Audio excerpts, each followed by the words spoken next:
a ritual to conjure the fairy Sibylia. The year is 1586, the night is dark and mysterious, only a sliver of the moon hangs in the sky. The autumn wind is chilly, and it blows the leaves from the trees. Two witches, one an old woman with grey hair, and another, a young man half her age, meet in an old country lane. They quietly exchange greetings and then hurry towards a nearby cemetery in an old, abandoned churchyard, looking around them for signs they are being watched. The wind blows, the night is quiet except for the distant hoot of an owl. When they arrive at the cemetery, each one draws a few items from their pockets. The man brings forth a book, The Discoverie of Witchcraft, and from his sleeve, a wand made of hazel wood. The woman produces a crystal stone and a candle. Together, they approach a fresh grave at the far edge of the cemetery. When they arrive at the grave, the woman lights the candle, holding the crystal in her other hand. The air is thick with spirits, and both witches feel a certain apprehension, and knowing that what they are doing is spiritually dangerous and could also get them executed by the secular authorities. They are risking their lives to carry out this work of magic. The man takes the wand and gently strikes the dirt of the grave. "Arise, arise," he begins to call the ghost. He addresses the ghost by name, telling it to come forth and enter the crystal stone. He promises the ghost that if he will help the witches, and obey them, that he will do a good deed in the ghost's name, and thus help them get to heaven. He tells the ghost that the witches need its help to go and get a fairy that they wish to conjure, the fairy Sibylia. Dozens of spirits swirl around the two witches now. Some of them are relatives of the witches. "Stop this heresy," one demands. "To invoke the dead is a great sin," another ghost says. "You are going to hell," another ghost warns.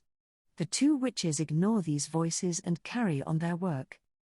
Lights seem to play around the edges of the stone, it glows. Spirits swirl around it, almost swimming in the air. "Could this be a home for us?" one asks. The ghost of a little child peeks around a headstone.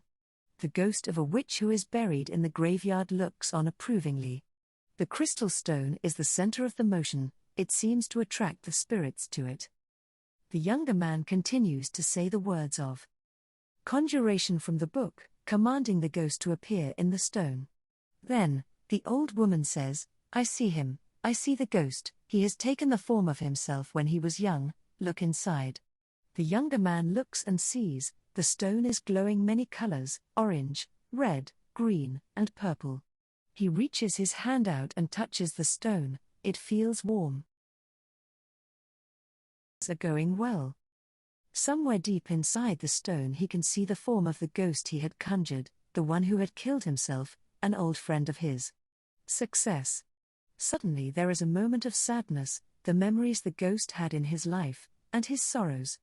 "I will pray for you," the male witch murmurs quietly, "I will do good deeds in your name.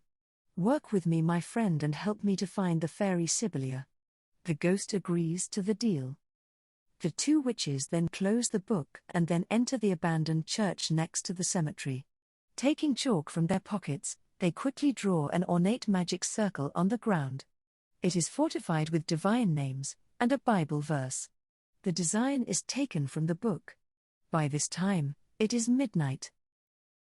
As a final protection, the witches draw small leather shields from their pockets and pin them to their chests. Upon the shield-looking coverings are the words Sorthi, Sorthia, Sortios. All around the circle, candles are lit. A smaller circle is drawn with the chalk, outside the larger one, for the fairy Sibylia to appear in. The hazel wand and crystal stone are once again drawn forth, the moon shines in from part of the roof which has caved in. Frankincense is produced from the pocket of the female witch and the smell wafts through the old, abandoned church. Once again, the male witch conjures the spirit of the ghost, which has now entered the stone. It appears once again, the witches ask the ghost to go and get the fairy. It disappears from the stone, the room grows quiet, there is a moment of silence. Then she arrives, the fairy. She is standing within the smaller circle outside the larger circle which the witches have drawn.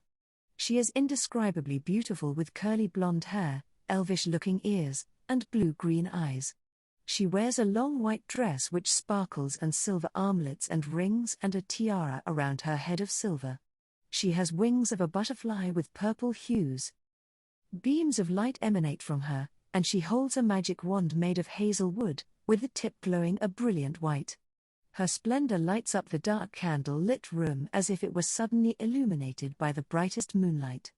In and through this light, hundreds of smaller fairies dart and fly at high speeds all around the magic circle and the witches.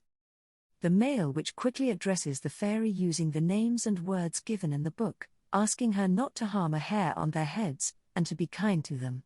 His companion takes the frankincense and waves it towards her, asking the fairy to accept the incense as a gift, and to work with them as a friend and ally in the spiritual plane. She agrees and then begins to instruct the witches in various ways to cast spells and improve their magic.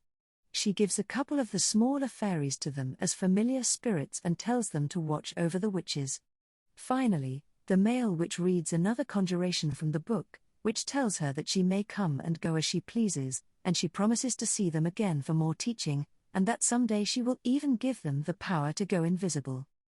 Then in a flash, she is gone, and takes all the light from the room with her, and the little fairies as well. The two witches hurriedly gather their magical tools and return to their homes in silence, vowing to keep the secrets of their work from the church.